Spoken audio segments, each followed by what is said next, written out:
այն խոսույթը, որ Ղարաբաղը մերն էր, այլևս մերը չի, այդ խոսույթը, որը ես էլ եմ ունեցել այդ խոսույթը, այդ աշխարհաքաղաքական թակարդում գտնվող խոսույթ է, ճշմարտությունը այն է, որ Հայաստանի Հանրապետությունը մերը չէր եւ այլևս մերն է։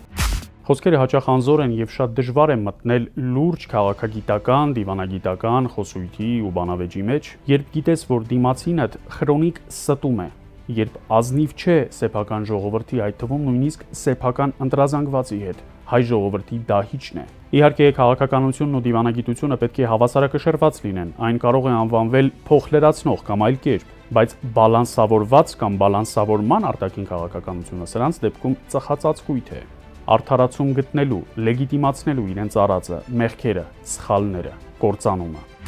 Ինքնիշխանության կորուստ, տարածքային ամբողջականության խախտում, Արցախի թեկուզև ժամանակավոր կորուստ։ Այն ամենը, ինչ այսօր կատարվում է մեր շուրջ, իհարկե նախ եւ առաջ մեր հակառակորդների, թշնամիների, երբեմնի բարեկամների պատասխանատվության ներքո է, եւ ոչ ոք նրանց ուսերից չի վերցնում իրենց արածի, հանցանքների եւ զանցանքների պատասխանատվությունը։ Բայց երբ մենք խոսում ենք Հայաստանի շահի եւ իրավունքի մասին, պետք է արձանագրել. եթե անգամ գումարենք Հայաստանի բոլոր 3 հանրապետությունների բոլոր իշխանությունների գաղափարական, քաղաքական, ռազմական, մարդու իրավունքների, ընտրությունների, բանտարկությունների հետ կապված սխալներն ու մեղքերը, այդ ամենը չի հասնի այն համակարգային, համազգային ու համապետական աղբին ու ողբերգությանը, որը ցավալիորեն բերել է այս իշխանությունը։ Հիմա հետադարձով իրենց բալանսավորված դիվանագիտություն են վերագրում, իբր այն ինչ անում են մտածված է։ Իհարկե դիվանագիտությունն ու քաղաքականությունը, եթե դու պետական այր ես, պատասխանատու ուժ, պետք է լինի հավասարակշռված։ Դա դիվանագիտության ենթատեքստն ու տողատակն է, բայց դա ինքնարդարացման,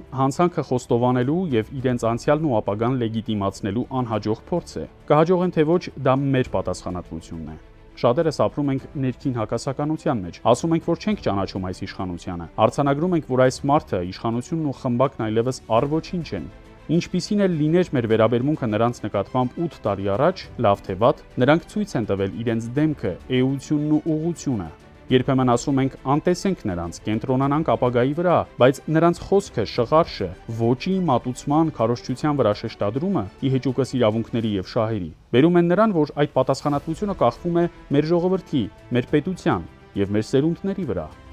Հայաստանի զինված ուժերի գլխավոր շտաբը հայտարարություններ տարածել, որ այս իշխանությունները ի վիճակի չեն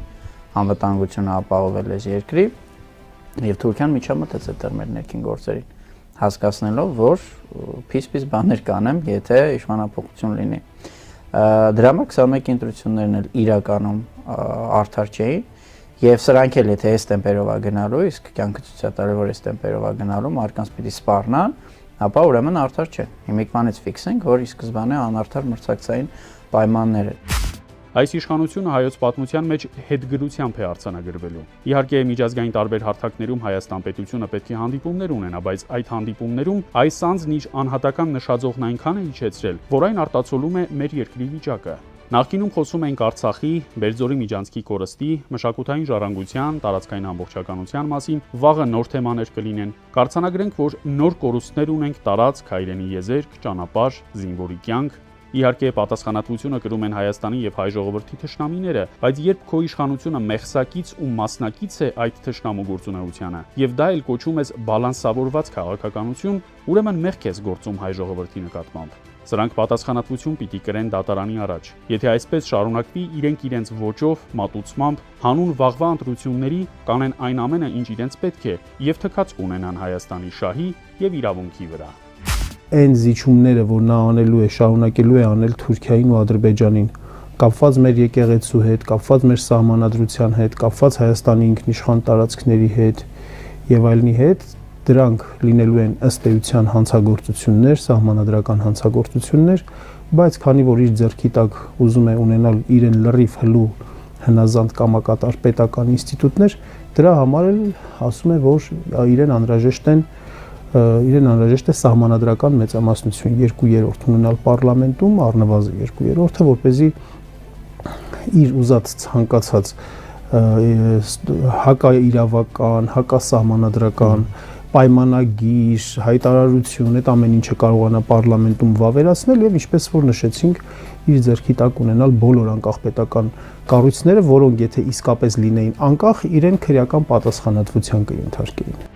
Այս վարչախմբի դավաճանական կեցվածքից մենք վաղուց այլևս չենք զարմանում։ Ցավում ենք, խոսում, քննարկում, վերլուծում։ Շատերը համաձայնում են, ոմանք ոչ, բայց խոսք ու զրույցը պետք է վերածվի գործի, աշխատանքի, փոփոխության եւ պատասխանատվության իրական ստանձնման։ Սա է շղթայի պակասող օղակն ու բանաձևը, որի լուծումը պետք է գտնել շատ մոտ ապագայում, հունիսի 7-ին։